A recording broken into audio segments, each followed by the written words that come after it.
Alléluia. Merci Seigneur pour ta présence.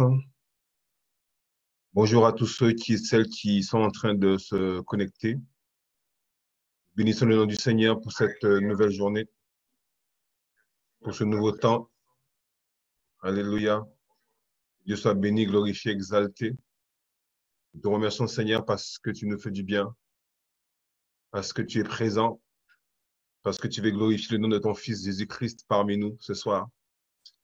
Merci Seigneur pour ta bonté, merci pour ta miséricorde, merci pour ta sainteté, merci pour ton unicité Seigneur. Nous reconnaissons que nous sommes perdus sans toi. Nous reconnaissons, Seigneur Dieu, que notre vie, c'est toi. Alléluia. Que Christ soit béni, que Christ soit élevé, que Christ soit glorifié, que Christ soit célébré, que Christ soit exalté. Alléluia. La gloire lui soit rendue, l'honneur lui soit rendu. Alléluia. Merci, Seigneur. Tu es digne, tu es digne, tu es digne d'être élevé, digne d'être glorifié. Merci, Seigneur. Tu es merveilleux, tu es digne d'être exalté, digne d'être magnifié. Oh, merci, Seigneur. Alléluia. Encore une belle opportunité de pouvoir rendre gloire à Dieu par sa parole. Alléluia. Merci Seigneur. Toi seul est digne d'être glorifié. Toi seul d'être célébré, Seigneur. Oh, alléluia. Tu es magnifique et tu es glorieux, Père. Merci Seigneur.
Oh, alléluia.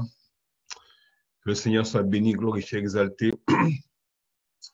Merci Père éternel. Nous te rendons gloire, nous te célébrons. Oh, merci Seigneur. Merci mon Dieu. Tu es digne d'être élevé et tu es digne d'être glorifié. Tu es digne d'être célébré. Alléluia. Encore une minute et après nous allons commencer tranquillement. Assurément, alléluia. Merci Père, tu es glorifié, tu es digne d'être élevé, digne d'être célébré, digne d'être exalté. Mon Dieu, alléluia. Oh, nous te célébrons, nous t'exaltons, nous te magnifions. Merci mon Dieu, tu es glorieux et digne d'être élevé, digne d'être célébré, digne d'être exalté. Nous te remercions, Seigneur, pour l'opportunité que tu accordes à ton peuple de pouvoir partager cette merveilleuse parole, l'évangile de Christ, un point c'est tout, comme nous l'avons nommé, Seigneur. Merci parce que par ta parole, nous voulons te rendre gloire, nous voulons te célébrer, te magnifier. Alléluia. Oh, merci Seigneur, tu es glorieux, tu es magnifique, tu es digne d'être célébré, tu es digne d'être élevé. Alléluia. Oh, merci Seigneur. Alléluia. Tu es glorieux. Tu es magnifique. Merci pour toutes celles et ceux qui petit à petit viennent nous rejoindre. Je remercie toutes celles aussi qui, durant la semaine, ont pu regarder la dernière émission. Nous bénissons le Seigneur de voir que les hommes et les femmes, peu ou prou, prennent le temps de regarder un peu ces émissions et de pouvoir les regarder encore. L'important, c'est pas tant de les regarder, c'est de permettre que cette parole puisse vraiment vous fortifier, vous encourager. Cette parole peut vous aider à bâtir vos vies sur Christ, surtout par les temps dans lesquels nous sommes, où le monde est totalement à l'envers. Nous avons vraiment besoin de stabilité. Nous avons besoin véritablement d'équilibre. Et la Bible nous dit que le seul équilibre qui existe véritablement, c'est en Christ. Christ est notre équilibre. La Bible dit qu'il est la pierre angulaire sur laquelle nos vies doivent être bâties. Alléluia. Elle dit que la personne qui bâtit sa vie sur le roc, même s'il y a de la tempête, même s'il y a de la difficulté, la maison sera stable, la maison sera équilibrée, la maison pourra affronter l'adversité sans aucune difficulté. Oui, il y aura des secousses, oui, il y aura des remous, mais notre foi sera fortifiée, notre foi sera encouragée, notre foi sera renseignée par la parole de Dieu. Alléluia. Nous allons grandir en connaissance, nous serons remplis de la connaissance de sa volonté en toute sagesse et intelligence spirituelle. Alléluia. Nous voulons connaître les choses de l'esprit avec un langage spirituel. C'est ce que la Bible nous enseigne. C'est pourquoi nous sommes là. Nous persévérons. Nous sommes là parce que nous voulons que Christ soit glorifié. Alléluia. Ah, merci Seigneur. Que Christ soit élevé, Christ soit magnifié. Merci pour tout ce que tu fais, Père. Alors, la semaine dernière, nous avons commencé de voir pendant ces 3 samedis, nous sommes là pour parler de Christ comme étant la source du salut. Et la semaine dernière, nous avons fait une espèce d'introduction pour commencer à parler du salut. Et nous avons vu déjà depuis plusieurs semaines, on avait vu que le mot sauver, ce qui veut dire, c'est délivrer, restaurer et nous ramener véritablement à une position d'être en mesure de pouvoir être connecté avec Dieu. On a vu que la volonté de Dieu, c'est qu'on soit sauvé, certes, mais surtout, la vérité, c'est que tout soit accompli en Christ, ce qui est dans les cieux et ce qui est dans la terre. On a vu que par la suite aussi que il y a un peuple que Dieu s'était choisi, le peuple juif, les Hébreux. Et aux Hébreux, le Seigneur avait donné la loi. Il avait donné la loi. Et à travers cette loi, ils ont eu connaissance qu'ils étaient pécheurs. Parce que la Bible nous enseigne qu'à partir du moment où Adam, qui veut dire Adama, qui veut dire l'humanité, à partir du moment où Adam a péché, forcément toute l'humanité se retrouvait éloignée de Dieu. La Bible dit qu'il a chassé du jardin d'Éden où était l'arbre de vie, et Dieu a mis des chérubins pour protéger cet arbre de vie. Et protéger pourquoi? Parce que dans le plan de Dieu, l'homme allait revenir en Éden, qui veut dire lieu de la présence, là où Dieu visitait son peuple, et l'homme allait revenir de la présence de Dieu. Et pour ce faire, il fallait que Christ vienne. Et on a vu par la suite que Christ est cet arbre de vie. Christ est l'arbre de vie. Et on a vu que Dieu avait créé l'homme à son image, mais pas selon sa ressemblance. Et entre-temps, l'homme a mangé le fruit, on appelle ça le fruit de l'arbre de la connaissance du bien et du mal. En tout cas, l'homme n'a pas permis que Dieu aille jusqu'au bout de la création. C'est pourquoi il dit que l'homme, Adam, était une âme vivante, tandis que Christ, le dernier Adam, est un esprit vivifiant. C'est-à-dire que Christ est la création achevée de Dieu. Christ est le modèle parfait. Alléluia. Et quand nous, maintenant, nous devenons enfants de Dieu, lorsque Christ, maintenant, vient habiter dans notre cœur, parce que nous avons confessé Christ, nous avons déclaré Christ dans notre bouche, écrit dans notre cœur, qu'il est mort et ressuscité pour nous, la Bible enseigne que nous devenons enfants de Dieu. En devenant enfants de Dieu, nous devenons également membres du corps de Christ. Christ est la tête et nous sommes membres de son corps. Et chacun pour sa part. C'est-à-dire que chaque membre du corps, comme le corps physique, il y a des membres qui sont totalement différents, mais tous ces membres participent à faire en sorte que le corps puisse fonctionner. Et nous, en tant que membres du corps du Christ, le plan de Dieu, c'est que véritablement ce corps puisse croître, puisse grandir. Alléluia. On a vu que on ne peut pas parler de croissance du corps si le message du corps n'est pas le même. S'il y a divers messages, ça amène la confusion, ça amène de la difficulté et finalement, les gens, au lieu de prospérer dans la connaissance de Christ, ils passent totalement à côté. Donc, ils ne vivent pas une vie pleinement épanouie comme Dieu voudrait qu'ils puissent la vivre. Donc, nous, à travers le message du salut, nous sommes en train de comprendre exactement ce que Dieu veut. Et aujourd'hui, j'aimerais insister sur ce qu'on appelle les mécanismes du salut. Alléluia. La Bible dit que car Dieu a, vous connaissez ce passage-là, car Dieu a tant aimé le monde, il a donné son Fils unique, afin que quiconque croit ne périsse point, mais la vie éternelle. Donc, la volonté de Dieu, c'est que l'homme soit sauvé. Mais par la suite, il y a quelque chose que Dieu veut faire avec cet homme qui est sauvé. C'est pourquoi aujourd'hui, on va voir le mécanisme du salut. Alléluia. Ah, il y a une phrase que beaucoup de personnes disent. Hein. Il dit, et certaines personnes dans la religion que nous avons tous connue, m'ont dit, il dit, aide-toi et le ciel t'aidera. Donc, ça veut dire que les gens disent qu'il y a un effort à faire. C'est-à-dire qu'en fin de compte, c'est comme s'il dit, avant d'en appeler à Dieu, il faut avoir fourni les efforts nécessaires. Donc, il faut fournir des efforts. Il faut faire des choses, il faut examiner, il faut chercher des solutions possibles. Et une fois que ces efforts sont accomplis, on peut alors se remettre à Dieu. C'est-à-dire que pour aller vers Dieu, il faut faire des efforts. Il faut faire des efforts. Il faut faire des efforts. C'est-à-dire que, quelque part, ça voudrait dire que ce que Christ a accompli à la croix n'est pas complet. Ça veut dire que nous, êtres humains, qui sommes devenus enfants de Dieu, nous avons besoin sur terre d'aider Christ dans la mission qu'il a accomplie. Or, Christ lui-même a dit, tout est accompli. It is finished. Tout est accompli. Donc, l'œuvre pour laquelle il était venu sur la terre, ça veut dire qu'il a tout accompli. Il a dit, Père, tu m'as fait un corps. Je viens, ô Dieu, pour faire ta volonté. Et sa volonté a été manifestée. Réellement, il a vaincu le péché. Réellement, il a été dans le séjour des morts. Il a arraché les clés de la mort ou du séjour des morts. Et il est ressuscité 3 jours après. Et les gens ont vu, on l'a vu ressusciter. Donc, ce n'est pas une histoire, ce n'est pas un conte qu'on a raconté. On l'a vu ressusciter.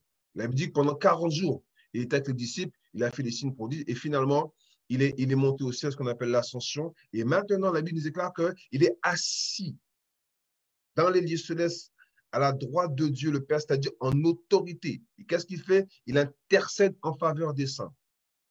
Il a envoyé le Saint-Esprit, l'autre consolateur, alias Parakletos, afin qu'à travers le Saint-Esprit, nous puissions être en communion avec lui. À travers le Saint-Esprit, nous pouvons connaître ce que Dieu a fait, ce qu'il a accompli pour nous. Alléluia. Donc, ça veut dire qu'il n'y a aucun effort que l'homme peut faire par lui-même. Donc, aujourd'hui, nous allons voir le mécanisme du salut. Donc, on va prendre un passage, s'il vous plaît, dans 1 Thessaloniciens 5, verset 23. 1 Thessaloniciens 5, verset 23. Bonjour à tous ceux qui sont présents. 1 Thessaloniciens 5, verset 23. Il dit que le Dieu de paix vous sanctifie lui-même, tout entier, et que tout votre être, l'esprit, l'âme et le corps, soient conservés irrépréhensibles lors de l'avènement de notre Seigneur Jésus-Christ. Celui qui vous a appelé est fidèle et c'est lui qui le fera. Alléluia. Il dit que le Dieu de paix vous sanctifie lui-même. Donc, ce travail-là du salut, c'est une œuvre purement divine. La dernière fois, on a vu ça. Il dit que tout cela vient de Dieu, afin que personne ne puisse se glorifier. Il n'y a aucune œuvre que toi et moi nous puissions accomplir qui pourra nous permettre d'être sauvés. On a vu ça la semaine dernière. C'est purement une œuvre divine. Mais là, on va décortiquer les choses. On va voir qu'il y a dans le salut, il y a 3 niveaux de salut. Il y a 3 niveaux de salut. Alléluia. Donc, il dit là, dans un premier temps, que le Dieu de paix vous sanctifie lui-même. Donc, c'est un travail divin. C'est Dieu qui fait ce travail. Et votre tête tout entier. Donc, la Bible nous enseigne que la personne qui est née d'en haut, la personne qui a reçu la ressemblance de Dieu, ce qu'on avait la dernière fois dans Démout, la ressemblance, la nature divine, Cette personne est devenue un esprit ayant en elle l'esprit de Dieu. Donc, l'être humain est un esprit. Lorsque Adam, enfin, Adam n'était même pas encore un esprit vivant, mais le plan de Dieu, c'est que l'homme, en tant qu'esprit, puisse recevoir du Saint-Esprit toutes les directives, tous les enseignements, toutes les révélations, afin que maintenant, cet homme qui est esprit puisse maintenant affecter son âme, qui est le siège des émotions, des sentiments, de la volonté, par la parole de Dieu, afin que maintenant le corps, qui est rattaché à la terre, aux choses terrestres, aux choses de ce monde, puisse lui-même agir en accord avec la pensée de Dieu qui est dans notre esprit. Amen. Donc, l'être humain est un esprit, il a une âme et il vit dans un corps. Ça, c'est le plan parfait de Dieu. Et ce plan se réalise lorsque nous devenons enfants de Dieu, lorsque nous confessons Christ. À ce moment-là, le plan de Dieu s'accomplit. Donc, au niveau de l'esprit, c'est la première étape. Donc, il y a 3 temps. Il y a la sanctification qui se fait au niveau de l'esprit, c'est ce qu'on appelle la justification. C'est-à-dire que, on a vu ça dans Éphésiens la dernière fois, Dieu a fait en sorte que nous soyons devant lui saints. On va le lire. Éphésiens, on va le lire, comme ça c'est beaucoup plus simple.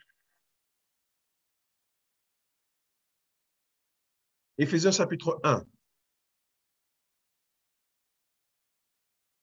À partir du verset 23. La Bible dit, « Béni soit Dieu le Père de notre Seigneur Jésus-Christ, qui nous a bénis de toutes sortes de bénédictions spirituelles dans les lieux célestes en Christ. » Verset 4. « En lui, Dieu nous a élus avant la fondation du monde pour que nous soyons saints et irrépréhensibles devant lui. » Donc, la volonté de Dieu, c'est que l'être humain soit saint et irrépréhensible devant lui. Or, la Bible nous enseigne que Dieu est esprit. Donc, nous ne pouvons être saints et irrépréhensibles, non pas par nos œuvres, non pas par nos pensées, mais parce que dans notre esprit, Dieu a amené la vie Zoé, sa vie, la vie de Dieu, dans notre esprit. À ce moment-là, notre esprit reprend vie et devant Dieu, cet esprit est irrépréhensible et saint. Amen. C'est-à-dire que le jour où tu deviens enfant de Dieu, dans ton esprit, il y a la perfection. Ton esprit est le lieu pur de ton être, 100%. C'est-à-dire que devant Dieu, c'est comme si tu n'as jamais péché. Tu n'as jamais péché. Dieu t'a justifié. Il a déclaré que devant lui, tu es juste. C'est-à-dire que ta vie passée devant Dieu n'existe plus. Amen. Ça, c'est une bonne nouvelle. Devant Dieu, ta vie ancienne n'existe plus. Donc, on ne peut plus prendre ta vie passée pour dire, oui, mais tu étais comme ça avant, tu étais comme ça avant. Oui, avant, j'étais comme ça. Pascal qui est en face de vous, je sais comment j'étais avant 1996. Je sais tout ce que j'ai fait avant 1996. Mais depuis le mois de septembre 1996, je ne suis plus la même personne. Depuis septembre 1996, je suis passé de la mort à la vie, du royaume des ténèbres au royaume de la lumière. Depuis ce temps maintenant, je suis membre du corps de Christ. Donc, tu ne peux plus, enfin, tu peux le faire éventuellement, mais dans les faits, mon passé devant Dieu n'existe plus. Amen. Ça n'existe plus. Plus personne ne peut venir devant Dieu pour dire, oui, tu as vu Pascal, hein, il a fait ça, il a fait ça. Dieu dit, oui, il l'a fait fut un temps. Mais depuis 1996, ça n'existe plus. Depuis 1996, le jour où il a confessé Christ, écrit de son cœur qu'il est mort et c'était pour lui, moi, je l'ai justifié. Ou du moins, il est rentré dans la justification. Donc, devant moi, il est pur, sans tache, sans ride, ni rien de semblable. Alléluia. Béni soit le nom du Seigneur. C'est pas beau de savoir ça? Le jour où tu deviens enfant de Dieu, c'est fini. On ne peut plus te prendre ton passé pour dire, tu as vu, il a fait ce qu'il a fait, c'est fini. Donc, au niveau de l'esprit, c'est là qu'est notre véritable identité. Celle que Dieu a planifiée avant la fondation du monde. Avant même qu'Adam désobéisse, Dieu avait déjà prévu un plan parfait. Et en Christ, ce plan parfait se réalise. Amen. Ce plan parfait se réalise en Christ. Alléluia, merci Seigneur. C'est quoi l'œuvre parfaite de Christ? C'est d'abord son incarnation. Donc, Christ a quitté le ciel et il est venu dans un corps de péché. Deuxièmement, sa crucifixion. Donc, il est à la croix. Il a pris notre place. Troisièmement, son ensevelissement. Donc, il a été enseveli dans le séjour des morts pendant 3 jours. Quatrièmement, sa résurrection. Donc, il est passé de la mort à la vie. Et en dernier point, son ascension. Donc, une fois qu'il est ressuscité, on a vu qu'il est resté pendant 40 jours. Et après, il est monté rejoindre Dieu le Père dans les cieux. Et maintenant, il est assis à la droite de Dieu. Et la Bible nous enseigne que Christ, ayant pris notre place, toutes ces actions-là que je viens d'énumérer là, qu'il a accomplies, vous et moi aussi, nous avons accompli cela. Alléluia. Et ça, on verra ça la semaine prochaine en détail. Prenons Jean 10, verset 28. Jean 10, verset 28. Ce soir, je vais dire quand même pas mal de passages. Pourquoi? Parce que c'est la parole de Dieu qui est notre fondation. Tout ce que nous disons trouve sa véracité dans la parole de Dieu. Dans Jean 10, 28, Jésus dit, « Je leur donne la vie éternelle et elles ne périront jamais et personne ne les ravira de ma main. » Waouh! On va lire les passages précédents. Waouh, waouh, waouh, waouh, waouh. Le Seigneur a fait une promesse. Il déclare quelque chose d'extraordinaire. Jean 10, verset 28, il dit, c'est à partir du verset 25. Jésus répondit, « Je vous l'ai dit, et vous ne croyez pas. Les œuvres que je fais au nom de mon Père rendent témoignage de moi. Mais vous ne croyez pas parce que vous n'êtes pas de mes brebis. » Verset 27. « Mes brebis entendent ma voix. Je les connais et elles me suivent. Je leur donne la vie éternelle. Elles ne périront jamais et personne ne les ravira de ma main. » Waouh! Le Seigneur est clair là-dessus. Il a dit que une personne qui a reçu la vie éternelle dans son esprit, cette personne ne périra jamais. Amen. Elle ne périra jamais. C'est-à-dire que cette œuvre-là, c'est une œuvre qui est complète. Une œuvre que Dieu a accomplie, elle est parfaite. Alléluia. Dans Jean chapitre 17, à partir du verset 12,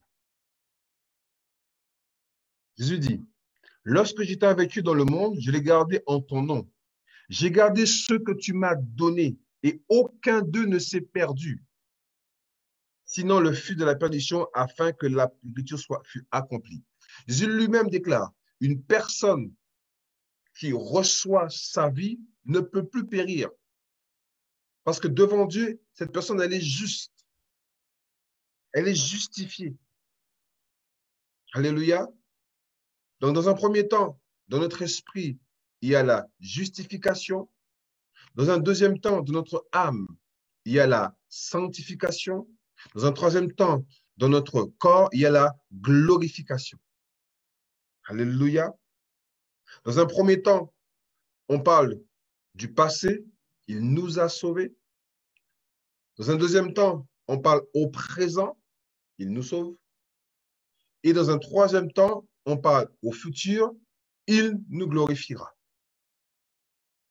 Donc, il y a 3 temps, passé, présent, futur. Il y a 3 étapes, justification, sanctification, glorification. C'est important de retenir ça, s'il vous plaît. Il y a 3 temps. Alléluia. Dans Tite 3, verset 5, la Bible déclare, « Il nous a sauvés, non à cause des œuvres de justice que nous aurions faites, donc des œuvres pour nous justifier, mais selon sa miséricorde, par le baptême de la régénération. Régénération veut dire nouvelle naissance et le renouvellement du Saint-Esprit. Regardez dans Jean 5. Dans Jean chapitre 5.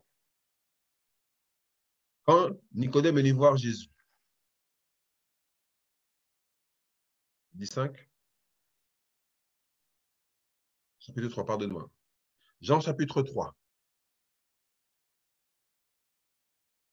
partir du verset 1, il dit, mais il y eut un homme d'entre les pharisiens nommé Nicodème, un chef des Juifs, qui vint auprès de Jésus de nuit et lui dit, Rabbi, nous savons que tu es un docteur venu de Dieu, car personne ne peut faire ces miracles que tu fais si Dieu n'est avec lui. Donc Jésus, Nicodème vient et parle à Jésus des miracles qu'il fait. Mais regardez comment Jésus répond.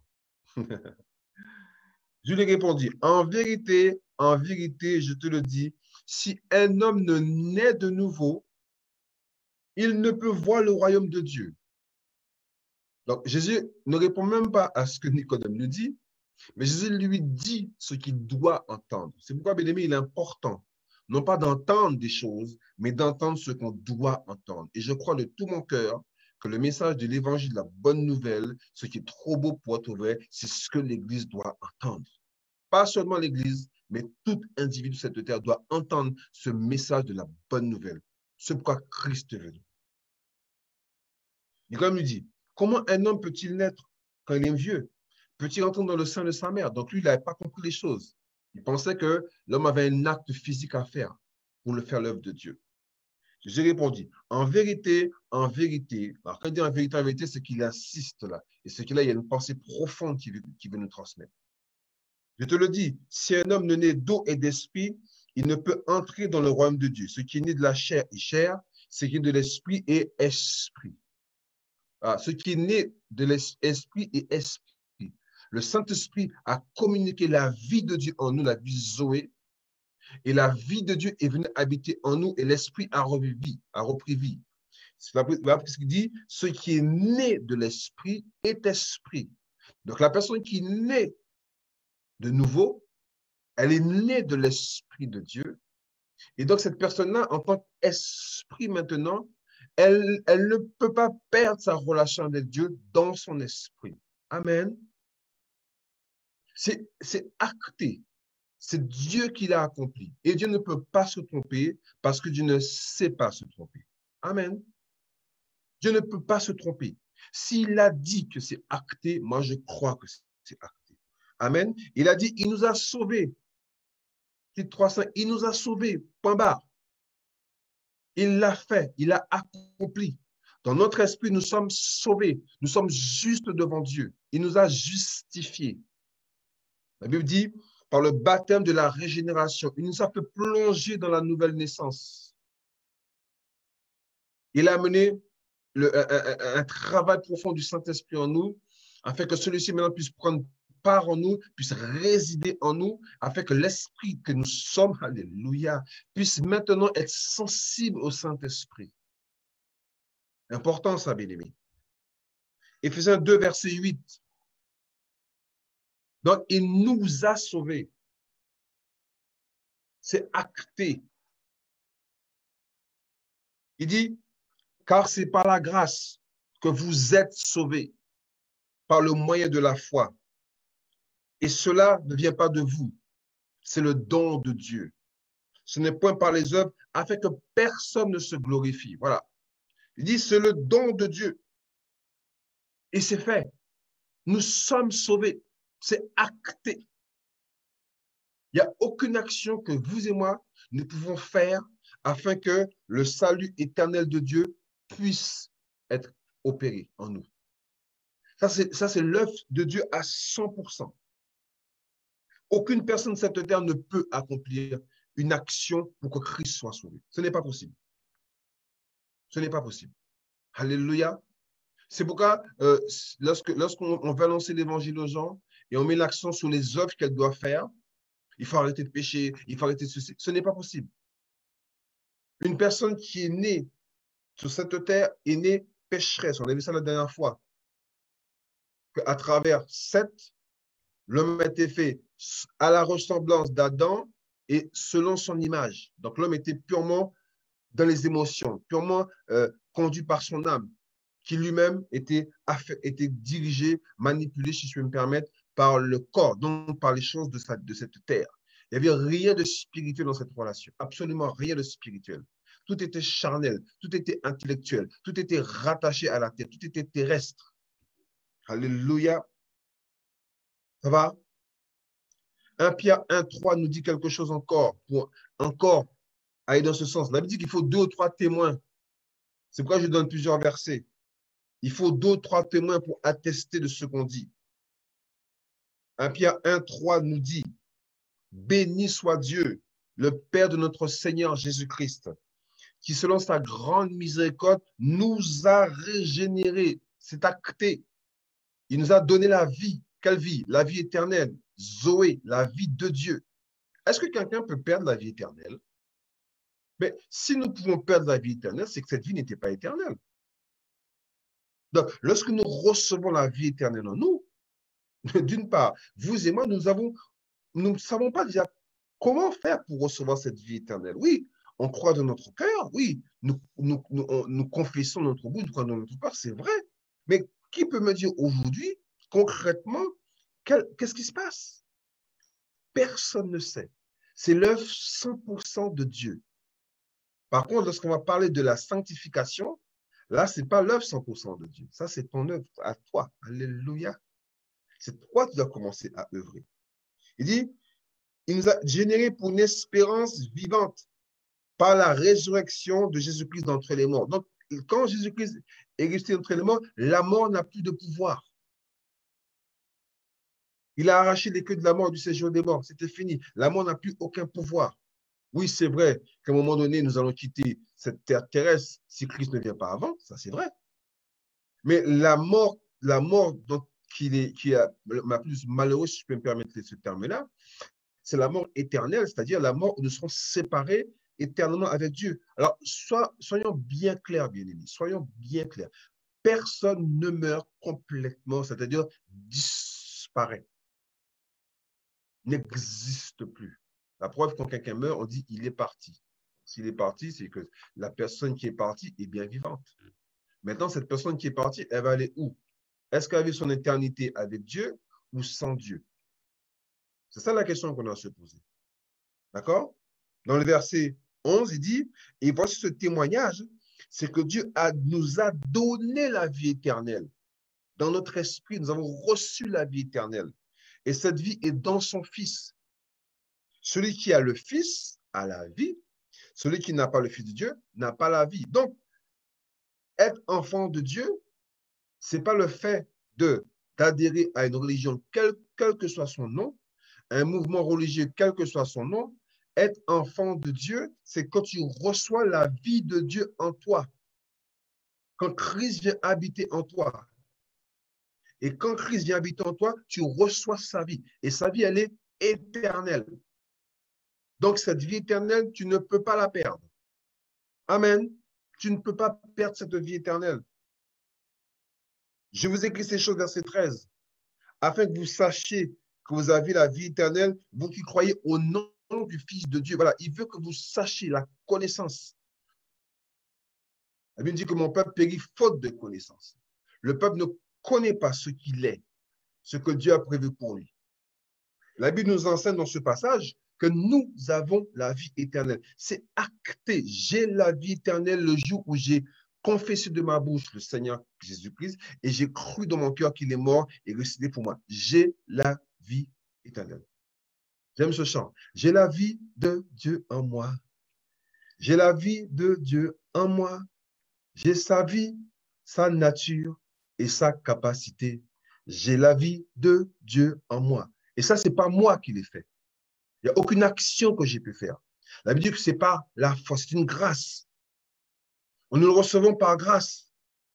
Il n'y a rien qu'on peut faire. Alléluia. Un autre verset, dans 1 Jean 5, verset 20, il est dit, 1 Jean 5, verset 20, il est dit, nous savons aussi que le Fils de Dieu est venu et qui nous a donné l'intelligence pour connaître le véritable. Et nous sommes dans le véritable en son Fils Jésus-Christ. C'est lui qui est le Dieu véritable et la vie éternelle. Quand Christ vient habiter dans ton esprit, tu reçois la vie éternelle. Alléluia, ce n'est pas une bonne nouvelle, ça?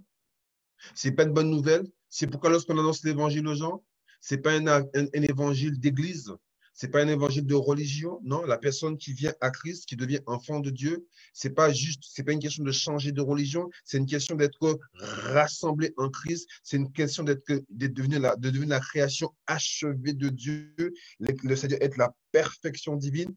Christ est la perfection de Dieu et Christ qui vient habiter en toi, toi-même, tu deviens la perfection de Dieu. Mais où ça? Dans ton esprit. Amen.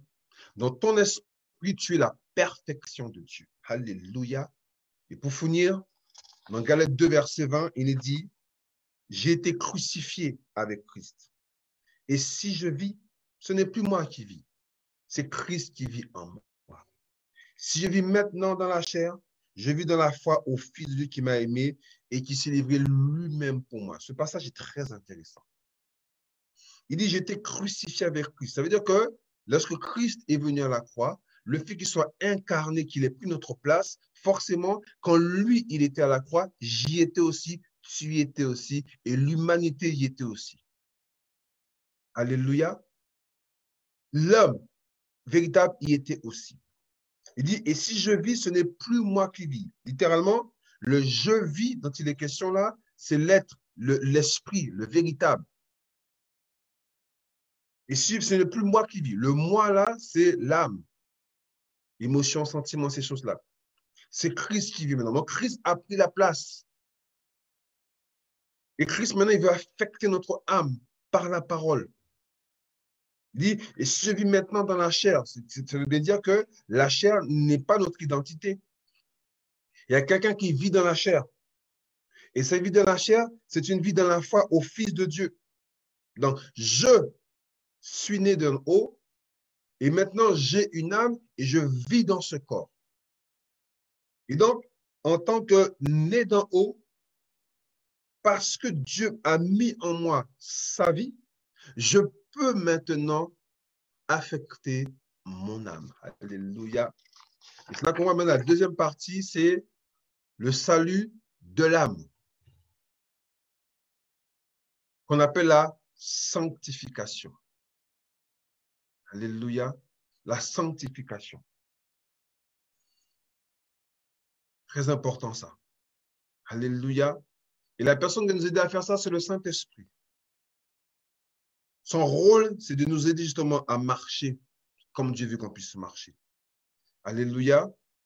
On va lire un passage. En Jean 16. Alléluia. Faites-moi un petit coucou si vous êtes là. Jean 16.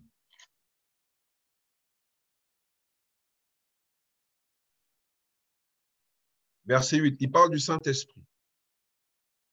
Il dit, et quand il sera venu, il convaincra le monde en ce qui concerne le péché, la justice et le jugement. D'accord? Et donc, c'est-à-dire que quand une personne n'était pas dans le Seigneur, d'accord? Cette personne, elle fonctionnait selon ses propres pensées qui, elles, étaient charnelles. Donc, cette personne vient à Christ maintenant. Son esprit, on a vu tout à l'heure, est parfait parce que Dieu réside. Nous sommes le temple du Saint-Esprit. Dieu réside. Parfait. Mais son âme, par contre, elle, n'est pas parfaite. Son âme est remplie des pensées que nous avions auparavant, des pensées charnelles. Et le Saint-Esprit vient, la personne qui n'est pas au Seigneur, il vient lui montrer que tu es pécheur. Par nature. Mais aussi que les pensées que tu as ne sont pas les pensées de Dieu. C'est comme ça qu'il a repris Satan à travers Pierre. Il dit, arrière de moi, Satan, tes pensées me sont en horreur. Ce sont les pensées des hommes, parce qu'elles étaient contraires à la pensée de Dieu qui voulait que Christ aille à la croix. Mais la pensée de l'homme dit, mais non, je t'aime bien, tu es mon ami, je ne veux pas que tu souffres. Sauf que c'était le plan de Dieu. Donc, il devait aller jusqu'au bout. D'accord? Donc, dans ce travail-là, maintenant, il faut que nos pensées soient transformées. Et il y a un verset que j'aime beaucoup. Ceux qui me connaissent savent que j'aime beaucoup ce verset-là. C'est Romains 12, verset 2. Alléluia. Romains 12, verset 2. La Bible dit, ne vous conformez pas au siècle présent, mais soyez transformés par le renouvellement de l'intelligence, afin que vous discerniez quelle est la volonté de Dieu, ce qui est bon, agréable et parfait.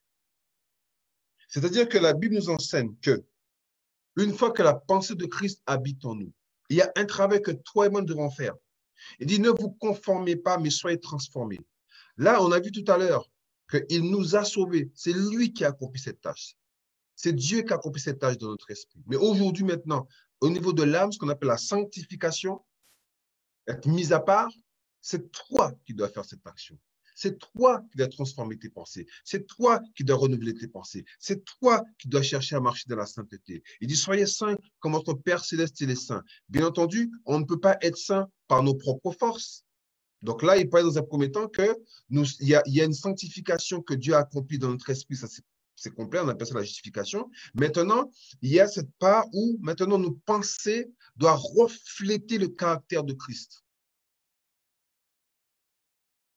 Doit refléter le caractère. Et là, Philippiens nous dit, on reviendra sur Romains 12. Philippiens 2,5 nous dit, ayez en vous les sentiments qui étaient en Jésus-Christ. Je vais m'arrêter là. Ayez en vous les sentiments qui étaient en Jésus. Quand il dit ayez en vous, c'est un verbe d'action, c'est à nous. Le en vous, c'est quoi? C'est la partie de notre âme. Donc, il faut que nous ayons, nous, dans notre âme, les pensées qui étaient en Jésus-Christ. Dans notre esprit, il y a la pensée de Dieu parfaite. Mais le jour où nous sommes venus à Christ, nos pensées sont restées charnelles. Elles sont restées centrées sur l'homme. Et Dieu dit maintenant, il ne faut pas que cela soit ainsi. Il faut transformer votre intelligence. Il faut transformer vos pensées par la révélation de la parole de Dieu, afin que vous puissiez discerner ce qui est dans votre esprit. La volonté de Dieu qui est dans votre esprit, qui est parfaite, qui est bonne, qui est agréable. Il dit, tu dois faire cet effort-là, c'est à toi de faire ce travail-là. Donc, notre marche sur terre est liée au salut de l'âme. C'est un processus qui dure toute la vie terrestre. C'est quelque chose qui est progressif. Chaque jour, je dois. On a vu ça la dernière fois. Ce ne sont pas mes œuvres qui me sauvent. Mais en tant qu'enfant de Dieu, je me dois, par les actions spirituelles, la prière, la lecture de la Bible, la louange, l'adoration, toutes ces choses-là. Pourquoi il faut que je fasse ces choses-là? Pour une seule raison. Pour que mes pensées soient transformées. Le mot transformé vient du mot métamorphose, métamorphose, un changement complet. C'est-à-dire que le jour où tu deviens à Christ, le Seigneur veut que les pensées que tu avais avant disparaissent. Ce n'est pas seulement que la pensée vienne remplacer l'ancienne pensée, non. C'est que l'ancienne pensée n'existe plus. Et la nouvelle pensée vient prendre la place. Il veut véritablement remplacer nos pensées nos anciennes pensées par la pensée divine. Et ça, c'est toi qui dois faire cette action-là. Alléluia. C'est toi qui dois faire cette action-là. Et le Saint-Esprit nous aide. Il nous révèle que nous sommes enfants de Dieu. Donc, en tant qu'enfants de Dieu, il nous révèle aussi que nous avons un comportement à avoir, des attitudes à avoir, des pensées à avoir. Alléluia. Éphésiens 4, verset 23.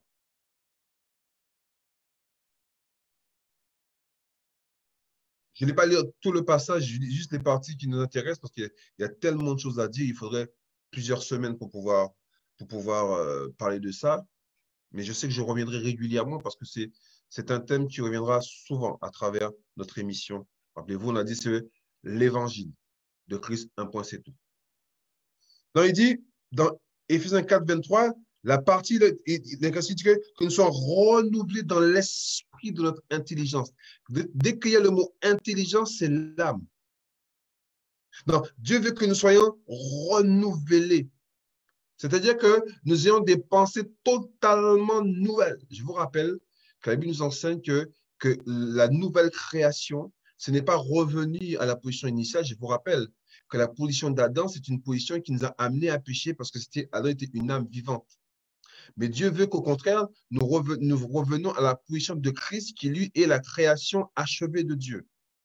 Donc, lorsqu'on parle de renouvellement, on ne parle pas de revenir à l'état d'Éden, parce que l'état d'Éden n'était pas achevé, mais de revenir à l'étape d'avant la fondation du monde. On avait dit que nous étions déjà mis à part pour être adoptés en Jésus-Christ. Alléluia.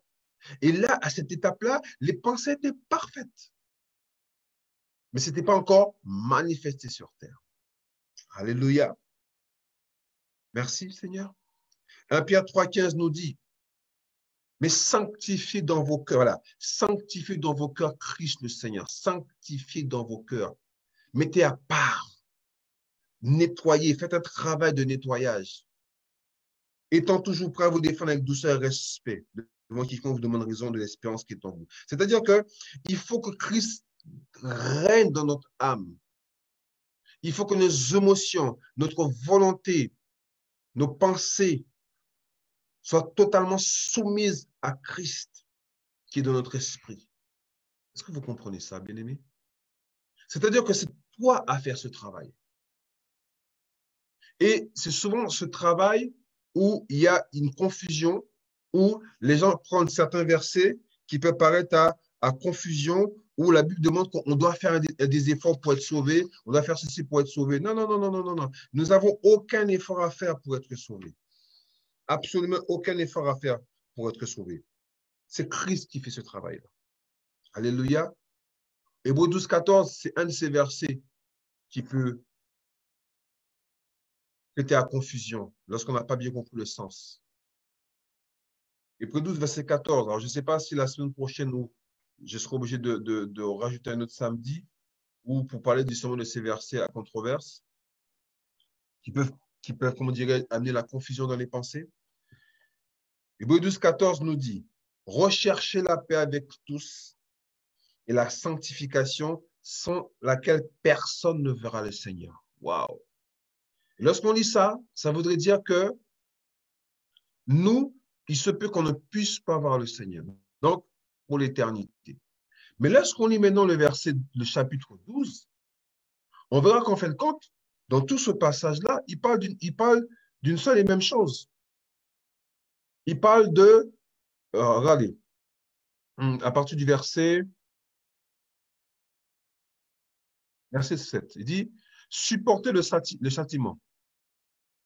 C'est comme des fils que Dieu vous traite.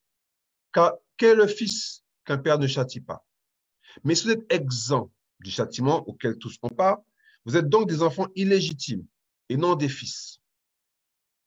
D'ailleurs, puisque nos pères sur la chaîne nous ont châtiés et que nous avons respectés, ne devons-nous pas, à bien forte raison, nous soumettre au Père des esprits pour avoir la vie? Là, il parle de châtier, de correction. Là, il ne parle pas de la vie éternelle.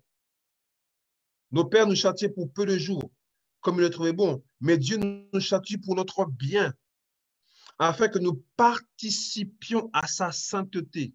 Combien? Nous participions à sa sainteté. C'est-à-dire que Dieu nous a rendus saints déjà. Dans notre esprit, les choses sont claires. Il n'y a pas de discussion possible, on l'a vu. Mais maintenant, il veut maintenant que nous participions. Comment on peut participer à la sainteté? Mais en pensant comme Dieu pense. Parce que tu ne peux pas dire que tu es enfant de Dieu et tu penses de manière contraire à Dieu. Alléluia. Regardez, le verset 14 dit, recherchez la paix avec tous et la sanctification sans laquelle personne ne verra le Seigneur, personne ne verra la manifestation de Dieu dans sa vie de tous les jours. Et dans le verset 15, il dit, veillez à ce que nul ne se prive de la grâce de Dieu, à ce qu'aucune racine d'amertume, dès qu'on parle de racine d'amertume, là, ces choses-là, c'est au niveau de l'âme, c'est au niveau de nos émotions, c'est au niveau de nos sentiments. Donc le Seigneur dit que si vous et moi, nous voulons que la présence du Seigneur en nous soit manifeste et manifestée, nous devons transformer nos pensées par la parole. Amen. Merci Seigneur. Alléluia. Gloire à Dieu. 2 Corinthiens 7, verset 1. 2 Corinthiens 7, verset 1. Je dis bonsoir à ceux qui viennent nous rejoindre. Alléluia. 2 Corinthiens 7, 2 Corinthiens.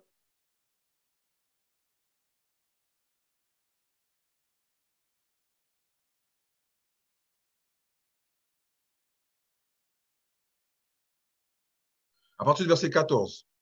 Il dit, 2 Corinthiens. Alors, on va commencer à partir du chapitre 6, s'il vous plaît, 2 Corinthiens 6. Il dit, ne vous mettez pas avec les infidèles sous un joug étranger, car quel rapport y a-t-il entre la justice et l'iniquité? Ou qu'y a-t-il de commun entre la lumière et les ténèbres? Quel accord y a-t-il entre Christ et Bélial? Ou quelle part a le fidèle avec l'infidèle? Quel rapport y a-t-il entre le temple de Dieu et les idoles? Car nous sommes le temple du Dieu vivant, comme Dieu l'a dit. J'habiterai et je marcherai au milieu d'eux, je serai leur Dieu, ils seront mon peuple. D'accord? Donc, dans un premier temps, là, on voit bien que, tout à l'heure, on a vu que la nouvelle naissance, c'est quelque chose qui est acté, qui est acquise, c'est éternel. D'accord? Donc là, il parle maintenant de notre marche sous cette terre en tant qu'enfant de Dieu. Et dans cette marche, il ne doit pas avoir de connivence avec les choses de ce monde. La vie de l'enfant de Dieu, c'est une vie de consécration, de sanctification, d'être mis à part pour rendre gloire à Dieu. Verset 17, il dit, c'est pourquoi sortez du milieu d'eux et séparez-vous, dit le Seigneur. Comment on peut sortir du milieu d'eux? Parce qu'à la Bible ne te demande pas de ne pas fréquenter les gens du monde, parce que comment tu feras pour leur annoncer l'évangile? Il te dit de ne pas avoir les mêmes pensées, les mêmes façons de faire des gens du monde. Parce que dans ta famille, par exemple, il y a beaucoup qui ne sont pas au Seigneur. Dans ton voisinage, dans ton travail, il y a beaucoup de personnes qui ne sont pas au Seigneur. Donc, si on prenait ce verset à la lettre, ça veut dire qu'on doit vivre seul entre nous, enfants de Dieu. Mais la Bible dit que nous sommes la lumière du monde, le sel de la terre.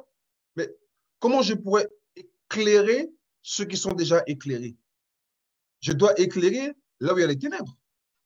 Je dois être le sel là où il n'y a pas de saveur. Quand un repas est succulent, je n'ai qu'à le manger, je n'ai pas à le modifier. Donc, dans ce passage-là, il ne parle pas de la nature, il parle de nos âmes, de nos émotions, de nos volontés, de nos sentiments. Parce que tu peux très bien être enfant de Dieu, né de nouveau, et continuer à fonctionner comme quelqu'un qui n'est pas né de nouveau.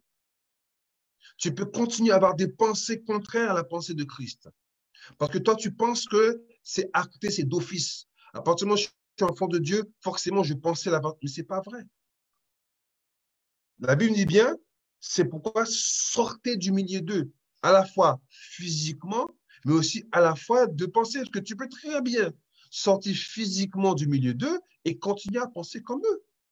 La Bible dit, telles sont les pensées de son âme. Ce n'est pas parce que tu ne fréquentes pas certaines personnes que tu ne penses pas comme elles. Sauf que tu ne les fréquentes pas physiquement. Mais tu peux penser comme ces personnes, bien que tu sois né d'en haut.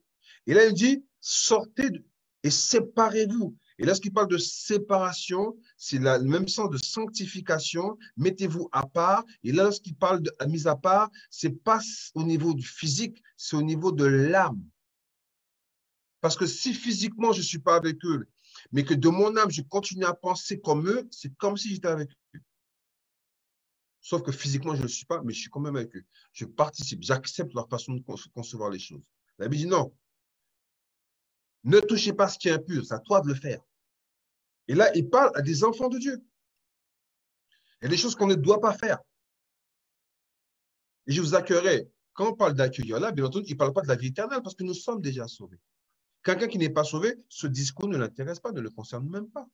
C'est pourquoi tu ne peux pas parler à une personne qui n'est pas au Seigneur d'un comportement dans le Seigneur.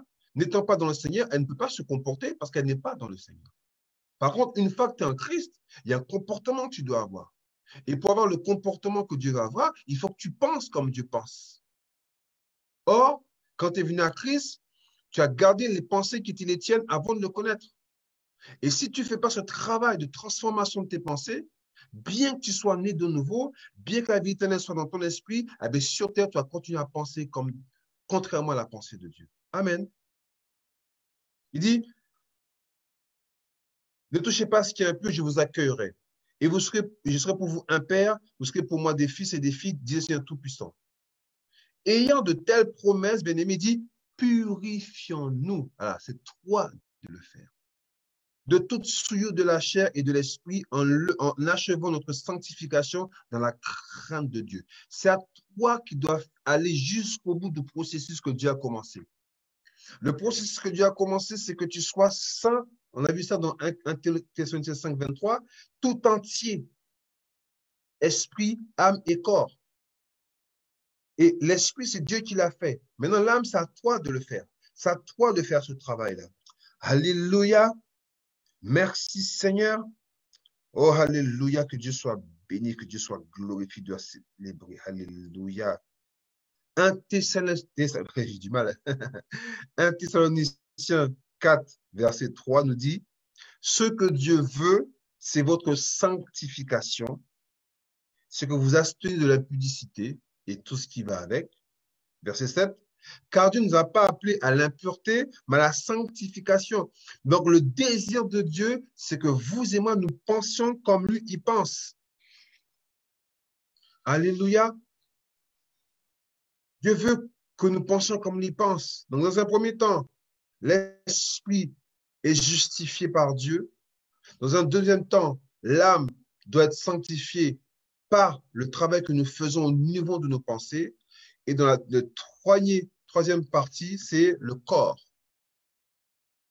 Et donc, au niveau du corps, le salut sera rendu parfait par le revêtement de notre corps de la gloire à l'avènement de Christ. 1 Thessaloniciens 4. Je vais passer rapidement sur cette partie-là. 1 Thessaloniciens 4, versets 15 à 16. Il est dit,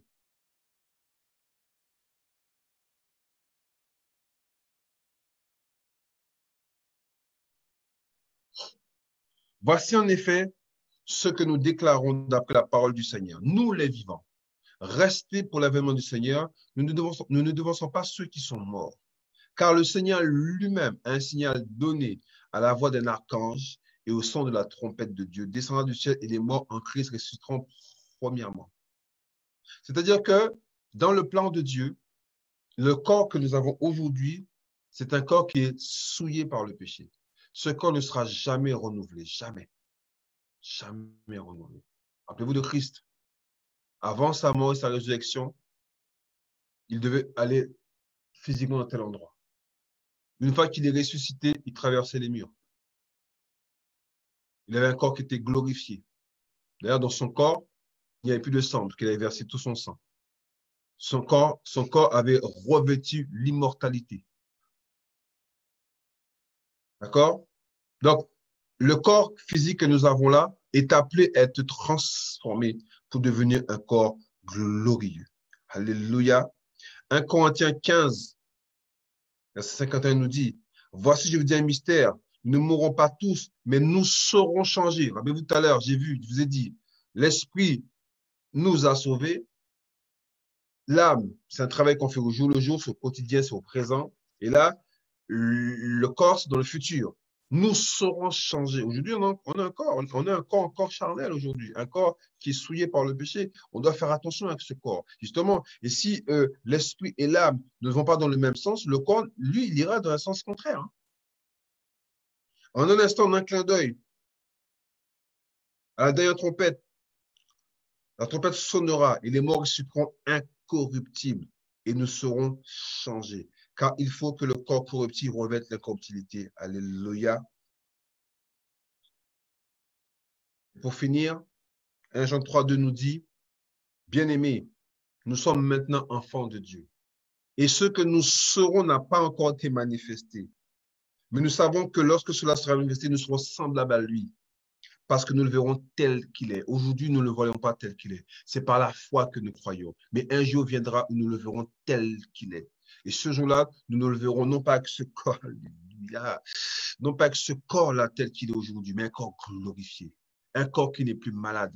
Un corps qui n'est plus sujet à tout ce que nous subissons. Un corps qui est pur. Un corps qui est saint. Un corps qui est sanctifié complètement, lavé dans l'eau de la parole, mais d'une manière concrète.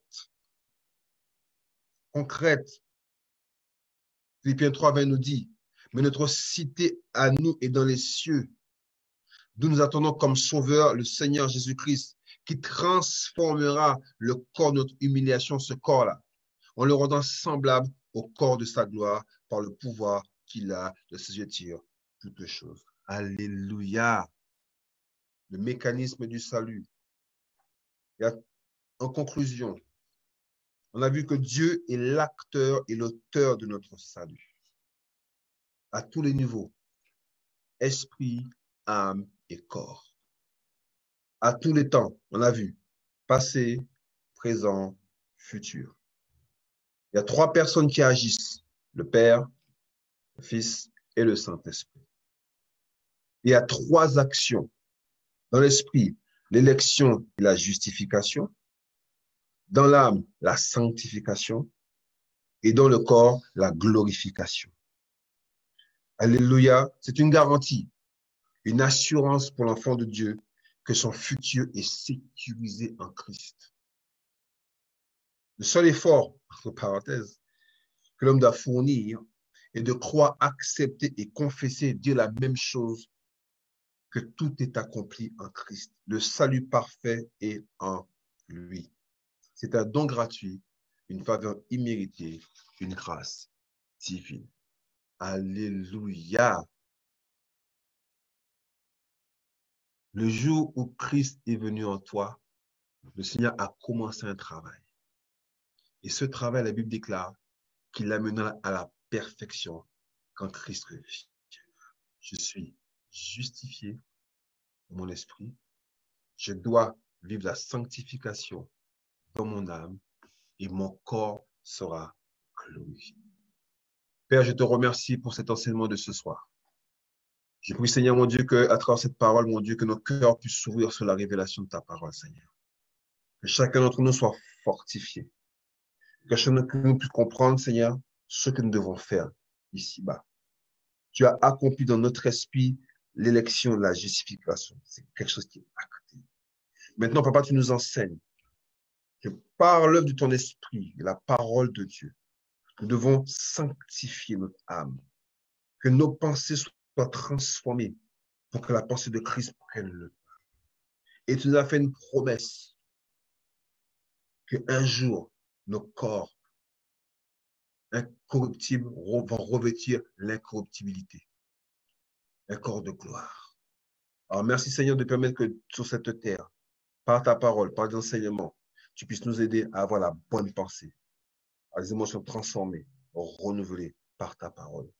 Te bénissons. Merci Seigneur. Amen. Alors, je vous retrouve avec plaisir samedi prochain pour la troisième partie. Là, nous allons voir, parler de l'évangile, les termes de l'évangile. Alléluia. Qu'est-ce qu'on doit annoncer pour annoncer le salut? Qu'est-ce qu'on doit dire pour que les gens viennent à la parole de Christ? Alléluia. Rappelez-vous, dans la semaine, vous pouvez retrouver ces enseignements sur ma chaîne YouTube, Pascal Balour, ou encore sur la page Facebook. Que Dieu vous bénisse. À samedi prochain. Excellente semaine.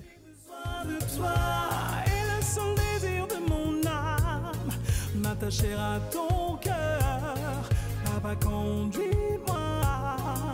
J'ai besoin de toi. Près de toi, Père, je suis bien. Mon seul abri pour toujours.